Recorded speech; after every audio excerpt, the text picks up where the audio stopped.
Struggling with your bow hold? Do you feel that it slips or that you have to change it for different techniques that you are implementing on your violin journey?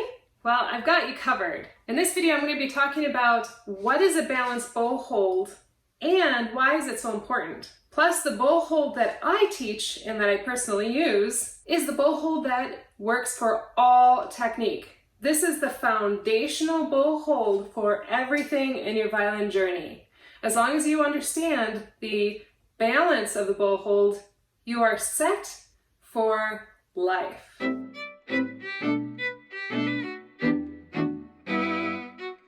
Hello, I'm violinist Heather Kay. I teach violinists all over the world how to simplify technique and create gorgeous tone. Let's get started. What is a balanced bow hold?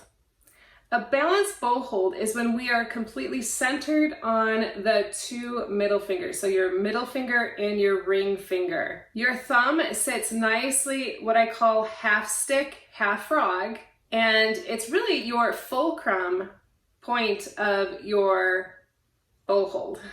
What I mean by that is that the bow will have the ability to work around your thumb. Your thumb is like the fulcrum of a teeter-totter, and he should be completely relaxed at all times, never gripping. As violinists, we need to be able to use our bow at the frog and at the tip in a pretty quick fashion. We go through these places in the bow just in one bow stroke. And if our bow hold is not flexible, it's really going to be hard to pull out a gorgeous tone for one, and for two, be able to play the violin relaxed and going from one technique, bowing technique to another, if we're not relaxed and flexible in our bow hold. Our fingers are our shock absorbers, so they should be nice and relaxed and curved. The pinky should be curved, especially at the frog. When we go to the tip, the pinky will straighten out, but when we go to the frog, it'll be really nice and curved. So this, from this angle, is the motion of the bow hold. Okay, as our arm goes out, the pinky straightens out, and as our arm comes in, the pinky comes in. So you can see the balance changes. So we're balanced here, but at the frog, we're going to feel the weight of the stick on the pinky. At the tip, we're going to feel the weight of the stick on the index finger here. Okay, so we have to be adjustable, and our shock absorbers have to be flexible and not locked in. Okay, so we don't want our weight to always be on the index finger, no matter if we're at the frog or at the tip. That's going to cause pain in your shoulder, tension, and your tone is not going to sound that great.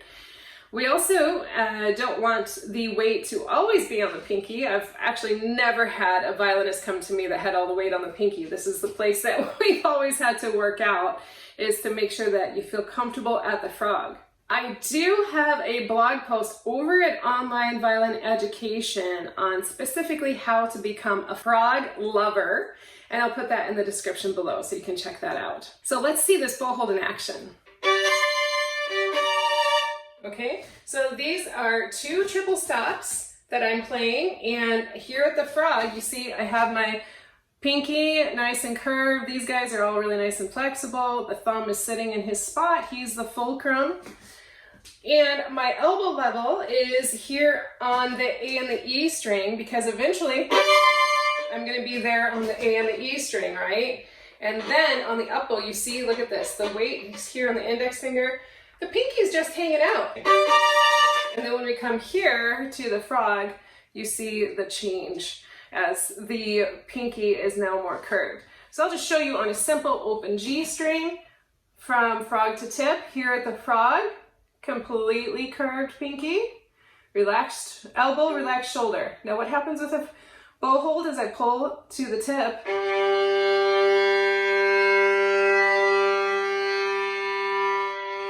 See how that works. The index finger is now more active, and your bow hold is more pronated into the index finger, and then I'll go back to the frog. About here we feel the shift start to happen, and here we are really nice and weighted on the pinky, so you'll be able to feel that So pinky starts to shift here. And then here we have the index finger more leaned in, okay? So I'm gonna go ahead and just do that without talking. You can just watch it.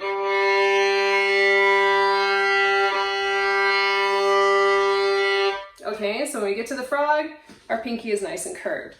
So this is the foundational bow hold for everything that you do on the violin. No matter if it's up bow staccato or if it's triple stops at the frog.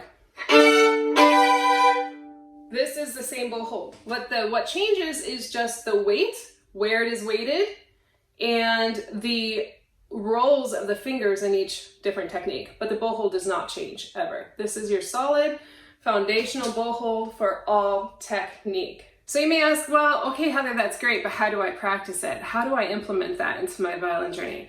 I would suggest working at least 5 minutes a day with what you've learned from this video and just doing whole bow scales. Pick whatever scale you want, easiest scale for you, so you don't have to think about your left hand and your right at the same time.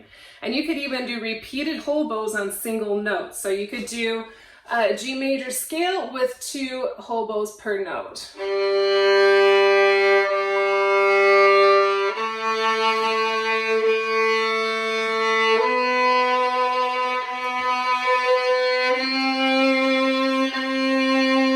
And just really watch that the shift happens when you're at the frog, nice curved pinky, and when you're at the tip, it's more in the index finger weighted in. Have fun developing your balanced bow hold and feel relieved knowing that this is your bow hold for everything in your violin journey. Need more help on how to set up your bow hold? I have a great video for you. You can just click on it here in the corner, and it's called How to Hold a Violin Bow Step by Step. This is for newbies to professionals who are wanting to develop a more relaxed, balanced bow hold for all technique and tone on the violin. See you there. Ciao!